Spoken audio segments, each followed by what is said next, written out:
অবস্থা। সন্ধ্যা হয়ে গেল তবুও কিছুটা লোকজন রয়েছে।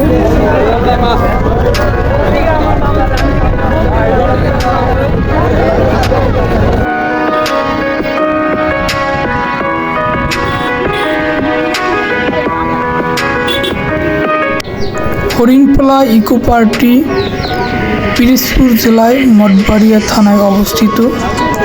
এই নদীটি হলো বলেশ্বর নদী। এই নদীর পাশ ঘিরে এই হরিণ পার্কটি গড়ে উঠেছে। এই জায়গাটিতে নদীর পাড়ে এই যে ঝাউ গাছগুলোর পাশে রয়েছে নদী। এখানে সবাই সেলফি বা ফটো তোলার জন্য সবাই তুলছে এবং জায়গাটি খুব সুন্দর। আমি হরিণ পাড়াটির কিছু অংশ আপনাদের মাঝে তুলে ধরছি, সম্পূর্ণ অংশ তুলে ধরতে পারিনি।